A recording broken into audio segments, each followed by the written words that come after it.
अस्सलाम वालेकुम स्टूडेंट्स। कल हमने कार्बोहाइड्रेट्स को डिस्कस किया था, उनका ओवरव्यू एक लिया था और उसमें हमने कार्बोहाइड्रेट्स की डिफरेंट टाइप्स को डिस्कस किया था, जिनमें मोनोसेकेराइड्स, डाइसेकेराइड्स, ओलिगोसेकेराइड्स और पॉलीसेकेराइड्स आए थे। आज हमने मोनोसेकेराइड्स को डिटेल में देखना है, ठीक है। मोनोसेकेराइड्स होते क्या हैं? These are the simplest sugars that can not be further hydrolysed, यानी कि सबसे सिंपल शुगर्स होती हैं जो मोनोसेकेराइड्स होते हैं और इनको फर्दर जो है वो हम छोटे टुकड़ों में डिवाइड नहीं कर सकते, मज़ीद इनको ब्रेक डाउन नहीं कर सकते। Depending on the potentially active group present in these monosaccharides, यानी कि इनका जो कार्बोनाइल ग्रुप है उसकी बेस पे या तो ये एल्डोज शुगर होती है, यानी कि एल्डिहाइड ग्रुप प्रेजेंट होता है, या फिर ये कीटोज होती है, यानी कीटो शुगर होती है, जिसमें जो कार्बोनाइल ग्रुप होता है that is a keto group. और सारी जो मोनोसेकेराइड्स होते हैं ये रिड्यूसिंग शुगर्स होते हैं। इन मोनोसेकेराइड्स की रिड्यूसिंग प्रॉपर्टीज़ हमने कल डिस्कस की थी। अब इम्पॉर्टेंट मोनोसेकेराइड्स कौन कौन से हैं, उनका स्ट्रक्चर एंड फंक्शंस, एग्जांपल्स, ये सारी चीज़ें हम डिस्कस करेंगे। सबसे पहले जो है वो ग्लिसरल्डिहाइड है। ग्लिसरल्डिहाइड जो है ना, इट इज़ एन एल्डोट्रायोज, यानी कि एल्डोज शुगर है और ट्रायोज है, यानी 3 कार्बन्स हैं इसके अंदर। It is used as a reference sugar. जो ग्लिसरल्डिहाइड है इसको हम रेफरेंस शुगर क्यों कहते हैं? क्योंकि जो बाकी तमाम शुगर्स हैं वो इससे डिराइव की जाती हैं। और दूसरा जो है, जो तमाम जो डी और एल शुगर्स है, यानी कि डेक्स्ट्रो शुगर्स या जो लीवो शुगर्स हैं, वो सारी इसी से रेफ़र किए जाते हैं, ग्लिसरल्डिहाइड से, इसलिए हम इसको एक रेफरेंस शुगर बोलते हैं। नेक्स्ट है डाईहाइड्रोक्सी एसीटोन। ये कीटो ट्रायोज है, यानी कि कीटोन शुगर है, कीटोज है, और ट्रायोज है 3 कार्बन कंटेनिंग शुगर है। It is produced and utilised in the break down of glucose through glycolysis. जब हमारी बॉडी में ग्लूकोज की ब्रेक डाउन होती है, ग्लूकोज का मेटाबॉलिज्म होता है जिसको हम ग्लाइकोलिसिस बोलते हैं, तो ये ग्लाइकोलिसिस में प्रोड्यूस होता है डाईहाइड्रोक्सी एसीटोन, और ये फिर फर्दर जो है वो एनर्जी प्रोड्यूस करता है। It is also produced from glycerol during triglyceride degradation.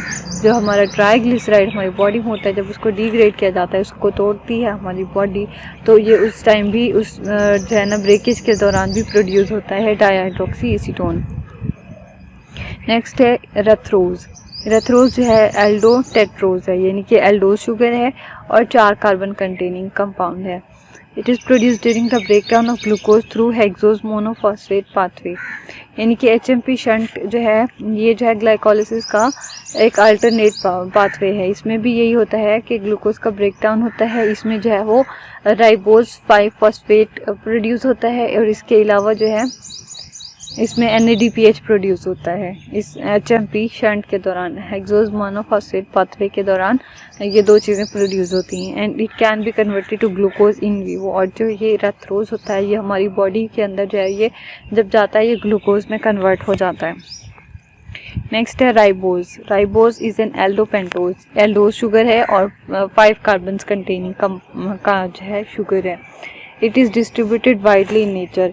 Ribose जो है नेचर में काफ़ी जो है ना ज़्यादा अमाउंट में पाई जाती है नेचर में, और in the body it is produce through HMP shunt. और जिस तरह से हमने बात की है पीछे रेथ्रोज की, इसी तरह से जो राइबोज है ये भी जो है HMP शंट के दौरान प्रोड्यूस होती है।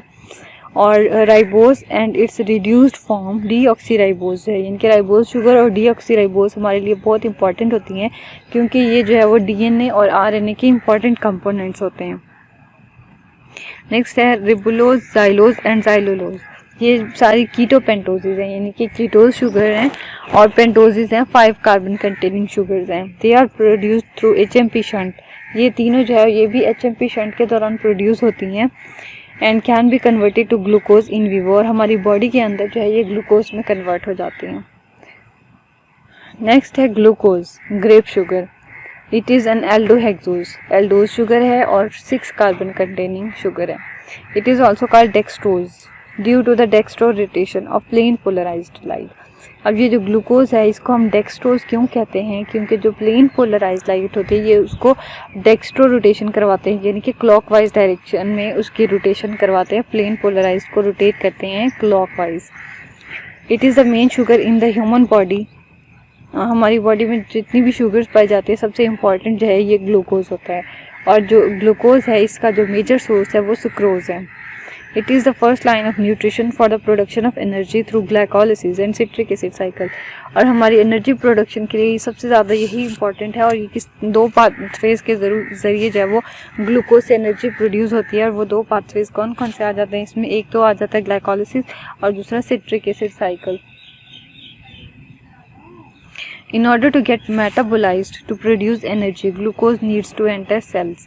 यानी कि हमारा जो ग्लूकोज है हमारी बॉडी में जब वो जाता है तो वो जब तक सेल्स के अंदर एंटर नहीं होता तब तक वो मेटाबोलाइज नहीं हो सकता, हमारी बॉडी उसको यूटिलाइज नहीं कर सकती। तो अब इस जो ग्लूकोज होता है इसको सेल के अंदर एंटर होने के लिए इंसुलिन की ज़रूरत होती है, ठीक है। लेकिन कुछ हमारी बॉडी के सेल्स हैं जहाँ पे इनको उन सेल्स में एंटर होने के लिए इंसुलिन की ज़रूरत नहीं होती। और इनमें कौन कौन से सेल्स आ जाते हैं, erythrocytes, hepatocytes, brain cells and intestinal mucosal cells. इन सेल्स को ग्लूकोज को अपटेक करने के लिए, अपने अंदर लेने के लिए इंसुलिन की ज़रूरत नहीं होती। Therefore, proper care should be taken when glucose is given to diabetic patients who are deficient in insulin।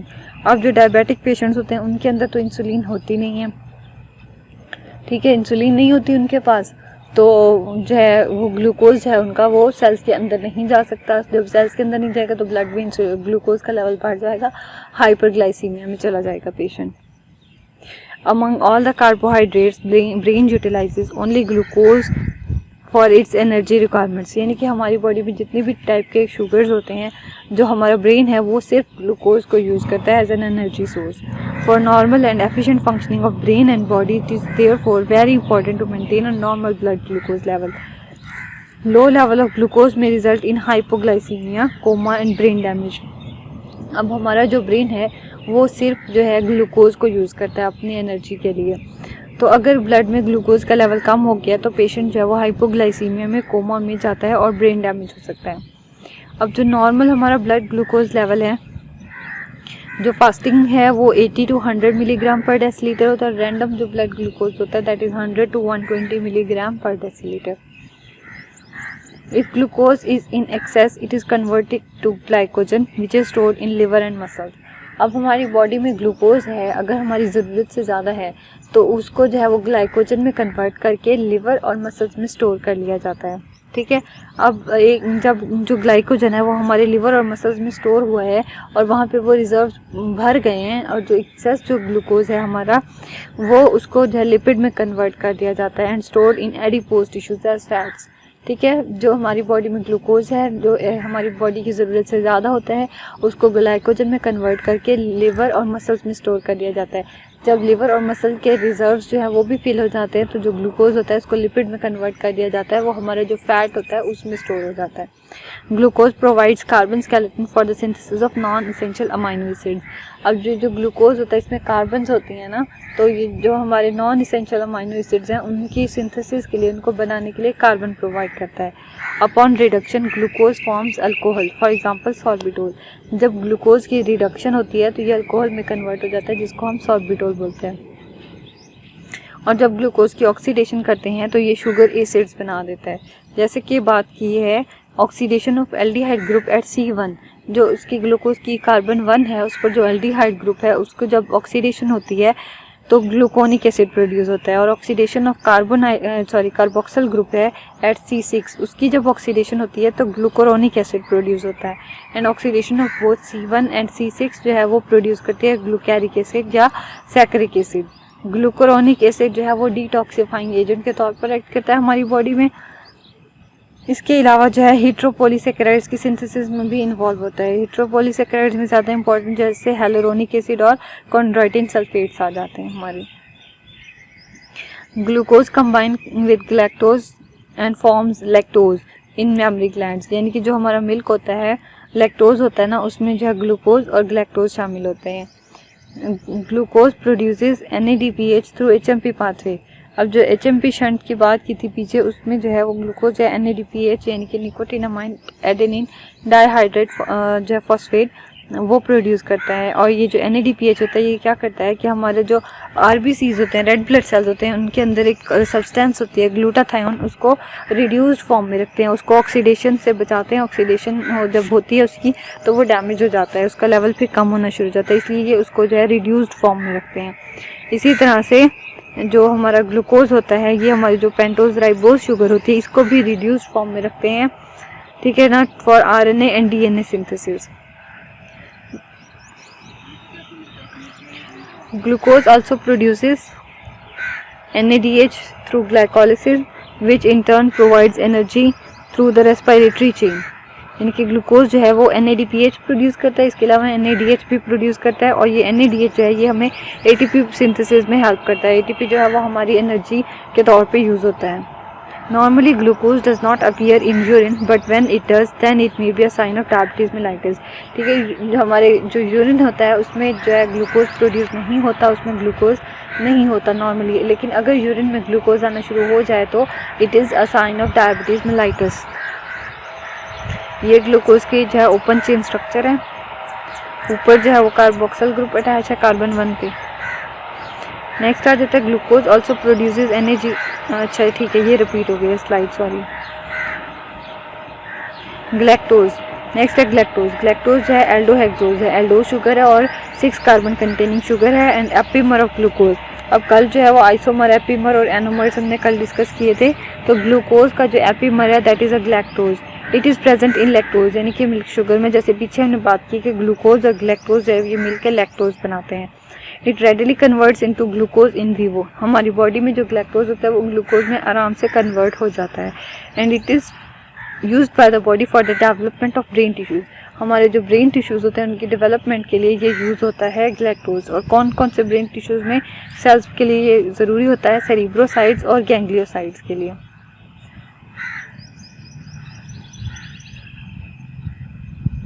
Next आ जाता है मैनोज।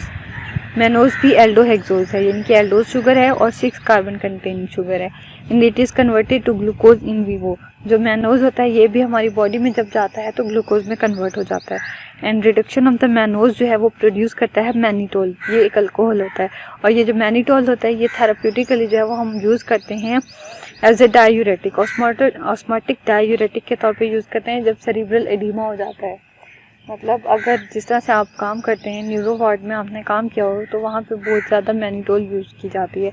वो इसीलिए यूज़ होती है कि जहाँ जो सेरिब्रल एडिमा के पेशेंट्स होते हैं उस एडिमा को रिड्यूस करने के लिए मैनिटोल दी जाती है उन पेशेंट्स को। फ्रुक्टोज, फ्रुक्टोज जो है ये कीटोहेक्सोज है, यानी कि कीटो शुगर है और 6 कार्बन कंटेनिंग शुगर है and it is also called levulose. ये लीवोलोज क्यों कहते हैं? क्योंकि ये जो है प्लेन पोलराइज लाइट को लीवो रोटेशन करवाता है, एंटी क्लॉकवाइज रोटेट करवाता है। It is the sweetest of all sugars. जितनी भी शुगर्स हैं उनमें सबसे ज़्यादा मीठी जो होती है ये फ्रुक्टोज शुगर होती है and the most common source of fructose is sucrose, यानी कि ग्लूकोज और फ्रुक्टोज दोनों का जो सोर्स है वो सुक्रोज शुगर है। Pure Honey is made up of fructose only. जो हनी होता है प्योर हनी, अनप्रोसेस्ड हनी होता है नेचुरल, वो सिर्फ फ्रुक्टोज से बना होता है। जो फ्रुक्टोज होता है ना ये भी हमारी बॉडी में जाके लिवर के अंदर जो है ग्लूकोज में कन्वर्ट हो जाता है और ग्लूकोज जिस तरह से ग्लूकोज को हमारी बॉडी में यूटिलाइज होने के लिए, मेटाबोलाइज होने के लिए सेल्स के अंदर जाने की ज़रूरत होती है, इस तरह से जो फ्रुक्टोज को ज़रूरत नहीं होती। Fructose does not need insulin to enter into the cells to get metabolised, यानी कि जो हमारा ग्लूकोज है उसको सेल्स के अंदर जाने के लिए इंसुलिन की ज़रूरत होती है, लेकिन फ्रुक्टोज को सेल्स के अंदर एंट्री के लिए इंसुलिन की ज़रूरत नहीं होती। इसलिए जो डायबिटिक पेशेंट्स होते हैं उनको भी हम हनी दे सकते हैं स्मॉल अमाउंट्स में। It is present in appreciable amounts in seminal fluids and acts as a source of the energy for spermatozoa.